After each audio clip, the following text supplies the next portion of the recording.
Feche os olhos por um instante. Imagine um olhar. Um olhar penetrante, quase febril, que parece desnudar sua alma, prometer êxtase e danação no mesmo fôlego. Um olhar que pertenceu a um homem saído das vastas e congeladas planícies da Sibéria. Um camponês semi-analfabeto, sujo, com modos rudes e um apetite insaciável. Agora, imagine esse mesmo homem sussurrando conselhos nos ouvidos da realeza mais poderosa da Europa, manipulando ministros, decidindo destinos, tornando-se o eixo em torno do qual girava um império à beira do colapso. Como Grigori Rasputin, a personificação do pior, devasso, corrupto manipulador, conseguiu tudo. A resposta não reside apenas na história, mas nas profundezas mais obscuras da psique humana, no que chamamos de poder espiritual, e sua capacidade aterradora de ser forjado, distorcido e usado como arma. Este não é apenas um conto sobre um místico russo.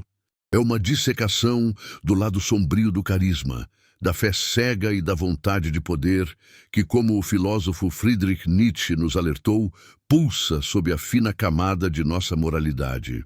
É uma exploração das vulnerabilidades que todos carregamos, as feridas psíquicas que, como o psicanalista Leon Greenberg poderia sugerir, nos tornam presas fáceis para aqueles que prometem cura, mesmo que sejam a própria encarnação da doença.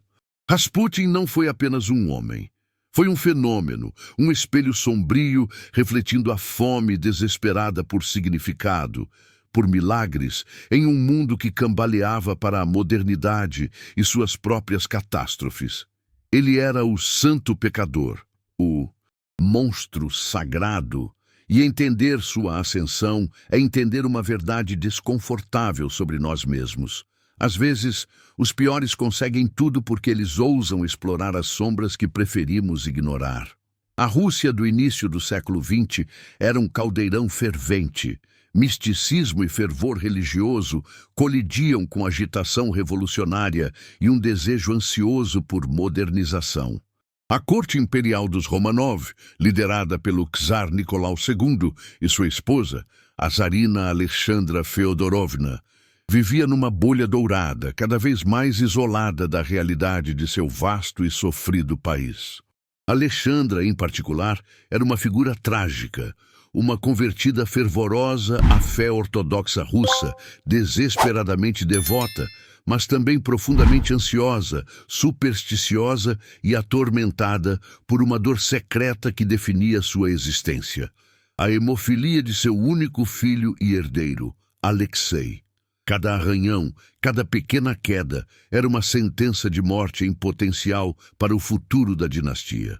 Os médicos da corte eram impotentes, suas ciências racionais falhavam diante do sangue que se recusava a coagular. Imagine o terror constante, a culpa, a sensação de impotência roendo a alma de uma mãe e de uma imperatriz. É neste cenário de desespero e fé que Rasputin emerge, não do nada, claro. Ele passou anos vagando pela Rússia, visitando mosteiros, cultivando a imagem de um starets, um ancião santo, um homem de Deus com dons especiais. Ele aprendeu a performar a santidade. Seus olhos intensos, sua barba desgrenhada, suas roupas simples de camponês, tudo isso contrastava violentamente com a opulência artificial da corte, conferindo-lhe uma aura de autenticidade primitiva, de uma espiritualidade mais terrena, mais real. Nietzsche teria visto aqui não um homem santo, mas um artista da vontade de poder, esculpindo sua própria persona, criando seus próprios valores a partir do barro de sua origem humilde e da credulidade alheia. Ele não precisava ser santo. Precisava apenas que acreditassem que ele era. Ele oferecia não dogmas complexos, mas a promessa visceral de intervenção divina, de conforto direto da fonte. Ele falava em parábolas simples, usava um magnetismo pessoal inegável e, crucialmente, parecia possuir a chave para o maior medo de Alexandra. Introduzido na alta sociedade por damas da corte igualmente fascinadas por seu exotismo espiritual, Rasputin finalmente chegou aos Romanov em 1905. O momento não poderia ser mais propício. Alexei sofria uma de suas crises hemorrágicas. Os médicos estavam em pânico. Alexandra rezava fervorosamente e então entra Rasputin. Calmo, imponente, ele senta-se ao lado da cama do menino, talvez sussurre orações, talvez simplesmente esteja ali irradiando uma confiança inabalável. E para espanto de todos, a hemorragia para. O menino melhora. Foi um milagre? Coincidência? Efeito placebo induzido pela calma que ele projetou na mãe e, por extensão, no filho. Do ponto de vista histórico, é quase irrelevante. O que importa é o efeito psicológico devastador que isso teve sobre Alexandra. Aqui, a perspectiva de Grinberg se torna crucial. Alexandra, assolada pelo medo da perda. A perda do filho, do herdeiro, do futuro da dinastia e talvez do amor de seu povo e de Deus, encontrou em Rasputin um objeto idealizado. Ele não era apenas um curandeiro. Ele se tornou a personificação da esperança, o único escudo contra o terror existencial que a consumia. Qualquer dúvida, qualquer crítica a Rasputin tornava-se um ataque direto à sobrevivência de seu filho. Ela projetou nele a onipotência que desejava para si mesma, a capacidade de controlar o incontrolável. Rasputin, intuitivamente ou maquiavelicamente, percebeu essa dinâmica. Ele não curou apenas o corpo de Alexei. Ele se enraizou na alma de Alexandra, tornando-se psicologicamente indispensável. Ele era a âncora dela num mar de pavor. E essa dependência absoluta foi a chave que abriu as portas do poder imperial. O poder espiritual percebido tornou-se poder político real. A sedução havia começado. A partir desse ponto, a influência de Rasputin cresceu exponencialmente, como uma trepadeira sombria envolvendo os pilares do Império Russo. Ele se tornou uma presença constante no palácio, o confidente da czarina, o nosso amigo, como era chamado no círculo íntimo. Alexandra filtrava o mundo através das palavras e dos conselhos de Rasputin. Se ele dizia que um ministro era bom, ele era promovido. Se ele franzia a testa para outro, sua carreira estava condenada. O czar Nicolau II, um homem indeciso e facilmente influenciável pela esposa que amava profundamente, começou a acatar as sugestões que vinham, na verdade, do camponês siberiano. Nomeações ministeriais, estratégias militares durante a Primeira Guerra Mundial, decisões políticas cruciais, tudo passava pelo crivo ou pela intuição do homem santo. Mas aqui reside o paradoxo central, a encarnação do sagrado profano. Enquanto Rasputin consolidava seu poder espiritual e político no palácio, sua vida fora dele era um escândalo ambulante. Histórias de bebedeiras homéricas, orgias, assédio a mulheres da alta sociedade e até mesmo rumores de envolvimento com seitas heréticas circulavam abertamente por São Petersburgo. Ele não fazia qualquer esforço para esconder sua natureza devassa. Pelo contrário, parecia deleitar-se nela. Como conciliar o curandeiro místico, o amigo da família imperial, com o sátiro bêbado que frequentava os bordéis e chocava a aristocracia? Para seus detratores, a resposta era simples. Ele era um charlatão, um hipócrita, um demônio disfarçado. Mas para seus seguidores, e especialmente para Alexandra, a dissonância cognitiva era resolvida de maneiras psicologicamente fascinantes. Talvez, para Alexandra, as histórias fossem apenas calúnias maldosas de inimigos invejosos que não compreendiam a profundidade espiritual de Rasputin, ou numa interpretação mais alinhada a certas vertentes do misticismo russo, e talvez até a uma distorção nietzschiana de além do bem e do mal. Talvez o pecado fosse visto como parte do caminho para a redenção. Havia até a ideia perversa, explorada por alguns cultos, de que pecar abertamente e buscar o perdão era uma forma mais elevada de espiritualidade, ou que um homem tão santo Poderia absorver os pecados do mundo, ou pelo menos os seus próprios, sem se contaminar. Nietzsche certamente veria nessa dualidade uma manifestação da vontade de poder, operando livre das amarras da moralidade de rebanho. Rasputin não se curvava às convenções. Ele as usava, as distorcia, as transcendia para seus próprios fins. Ele era a prova viva de que o poder, em sua forma mais crua, muitas vezes floresce justamente onde a moralidade convencional falha ou é suspensa. Psicologicamente, a defesa de Rasputin por Alexandra pode ser vista através das lentes de Greenberg como um mecanismo de splitting, cisão, para preservar o objeto bom. Idealizado, Rasputin como o salvador de Alexei, toda a negatividade tinha que ser projetada para fora, nos críticos, nos ministros, na Duma, o parlamento russo. Eles eram os maus, os incompreensivos, os que ameaçavam a segurança proporcionada por Rasputin. Era mais fácil acreditar que o mundo inteiro estava errado do que admitir que sua única fonte de esperança era fundamentalmente falha ou corrupta. Admitir a verdade sobre Rasputin seria admitir seu próprio erro de julgamento, sua própria vulnerabilidade, e reabrir a ferida terrível do medo pela vida de Alexei. Assim, ela se agarrava a ele com ainda mais força, isolando-se ainda mais da realidade e das advertências que vinham de todos os lados, incluindo membros da própria família imperial. Rasputin, por sua vez, dominava a arte da manipulação emocional.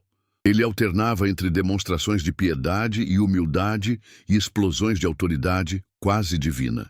Ele podia ser encantador e consolador num momento e assustadoramente profético ou ameaçador no outro. Ele mantinha as pessoas ao seu redor num estado constante de incerteza e dependência. Ele explorava a culpa de Alexandra, a indecisão de Nicolau, a ambição dos arrivistas e o medo dos supersticiosos. Ele criou um ecossistema psicológico onde sua presença era sentida como indispensável, mesmo quando era abertamente destrutiva. Ele era o parasita perfeito, alimentando-se das fraquezas de seu hospedeiro, crescendo em poder enquanto o próprio império apodrecia por dentro. O poder espiritual que ele empunhava não era uma força etérea e benigna.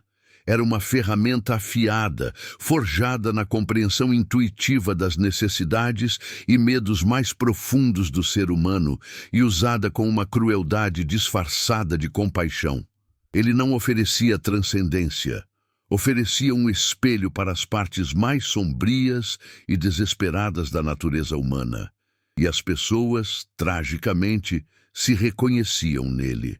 A Primeira Guerra Mundial foi o catalisador que transformou a influência sinistra de Rasputin de um escândalo de bastidores em um desastre nacional.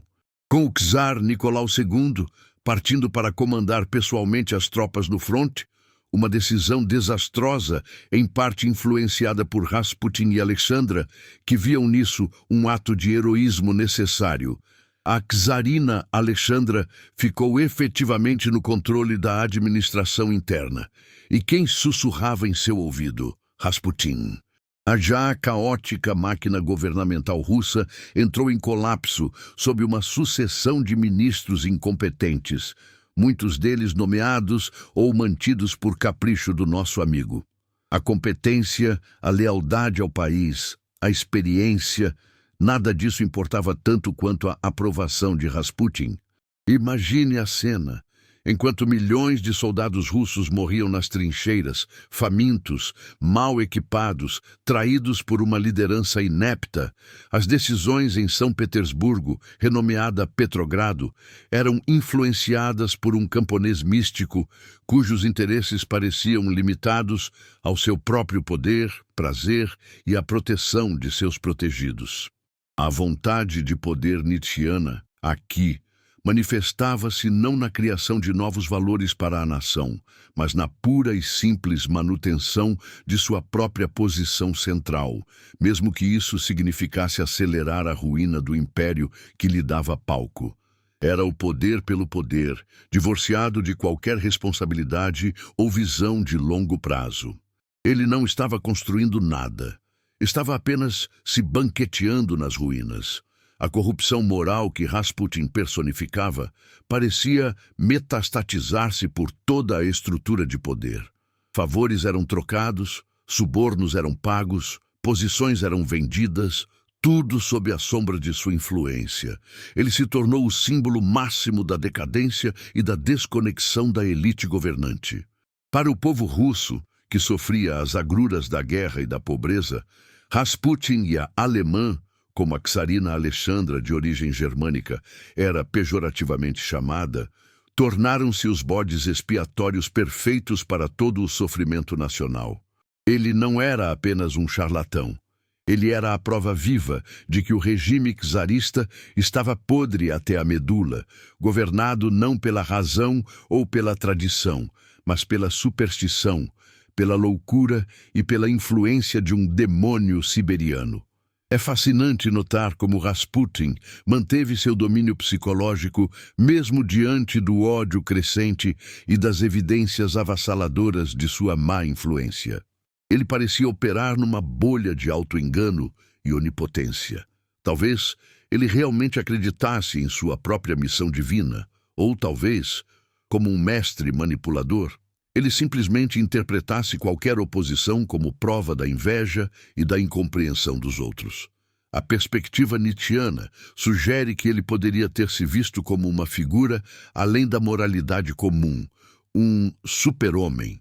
A sua maneira distorcida, cujas ações não podiam ser julgadas pelos padrões mesquinhos da sociedade. Ele não sentia culpa.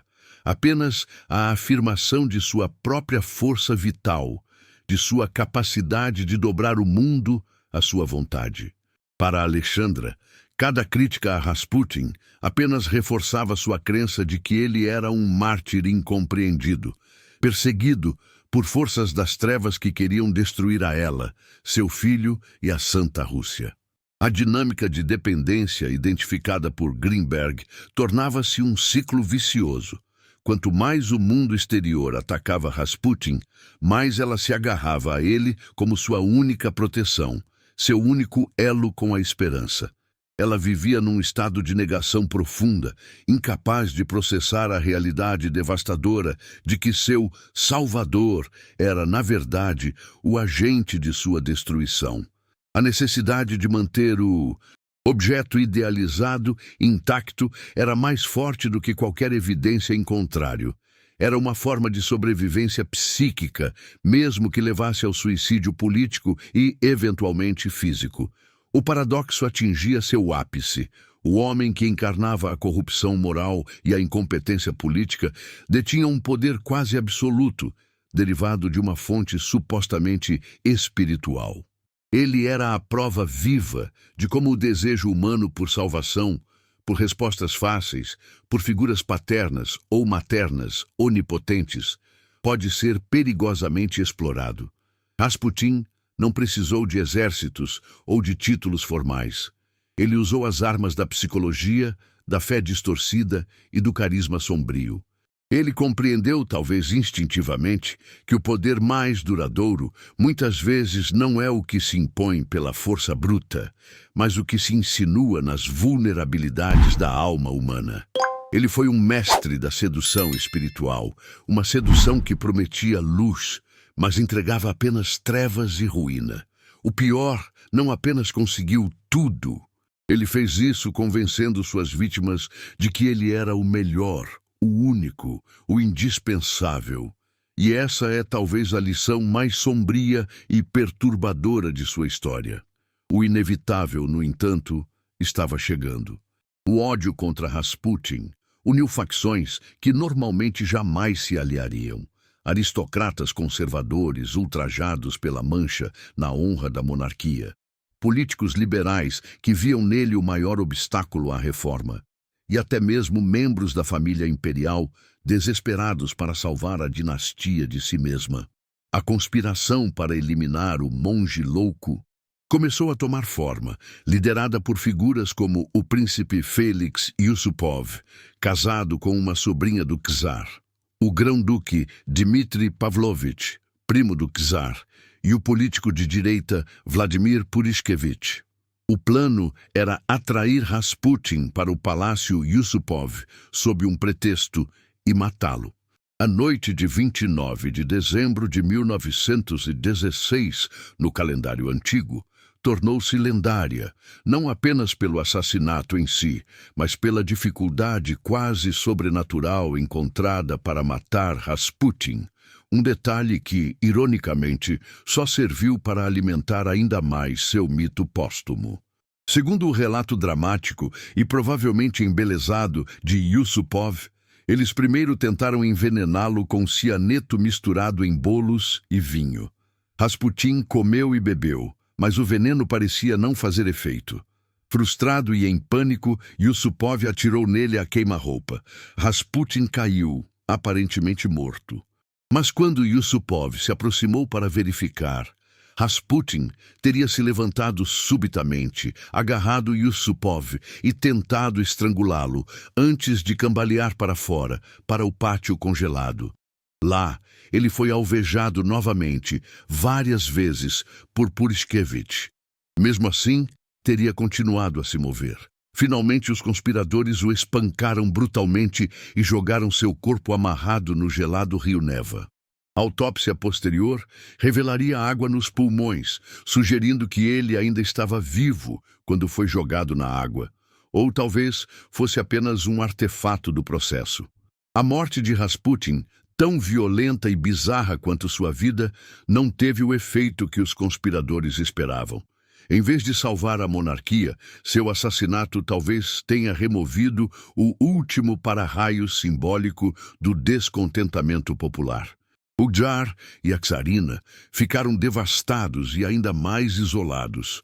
A profecia atribuída a Rasputin de que se ele fosse morto por nobres, a família imperial não sobreviveria 2 anos, pairava no ar. Poucos meses depois, em março de 1917, a Revolução de Fevereiro varreu a monarquia Romanov do poder. Nicolau II abdicou. A família imperial foi presa e, em julho de 1918, brutalmente executada pelos bolcheviques. A profecia, de uma forma ou de outra, cumpriu-se. Então, o que a saga de Rasputin nos ensina sobre como os piores conseguem tudo através do lado sombrio do poder espiritual? Primeiro, ela revela a imensa força da percepção. Rasputin não precisava ser santo ou poderoso. Ele precisava apenas que acreditassem que ele era. Ele dominou a arte de projetar a imagem que seus alvos mais necessitavam: o curandeiro, o confidente, o homem de Deus. Segundo, expõe nossa profunda vulnerabilidade ao medo e à necessidade de controle. A tsarina Alexandra, paralisada pelo medo da perda, tornou-se psicologicamente refém de quem lhe oferecia a ilusão de segurança, Grimberg. Rasputin explorou essa ferida com precisão cirúrgica. Terceiro, a história de Rasputin é um estudo de caso da vontade de poder nietzschiana, operando fora dos limites da moralidade convencional. Ele não buscava o bem comum ou a verdade. Buscava a afirmação de sua própria força, a dominação sobre os outros através de seu carisma e manipulação. Sua devassidão não era uma fraqueza, mas talvez parte de sua força percebida, um sinal de que ele estava além do bem e do mal, imune às regras que governavam os mortais comuns. Quarto, Rasputin demonstra o perigo da idealização e da cisão, splitting. Ao transformar Rasputin num objeto bom, intocável, Alexandra cegou-se para a realidade de sua influência destrutiva, projetando toda a culpa nos críticos dele. Esse mecanismo de defesa, embora compreensível psicologicamente, foi fatal politicamente. Rasputin foi um produto de seu tempo, uma era de convulsão, ansiedade e busca desesperada por respostas. Mas as forças psicológicas que ele explorou são atemporais. A sedução do líder carismático que promete soluções fáceis, A tentação de entregar nossa autonomia a quem parece ter um acesso privilegiado à verdade ou ao poder, seja ele espiritual, político ou tecnológico, a nossa capacidade de auto-engano para evitar verdades dolorosas. Tudo isso continua presente. Figuras como Rasputin, em diferentes formas e contextos, continuam a surgir. Líderes de culto, gurus manipuladores, demagogos políticos, CEOs messiânicos, todos, de alguma forma, podem beber da mesma fonte sombria do poder espiritual distorcido, explorando nossas necessidades mais profundas para seus próprios fins. A história de Rasputin não é apenas um conto gótico russo, é um aviso, um lembrete brutal de que o poder corrompe, e o poder que se mascara de virtude ou espiritualidade pode ser o mais insidioso de todos.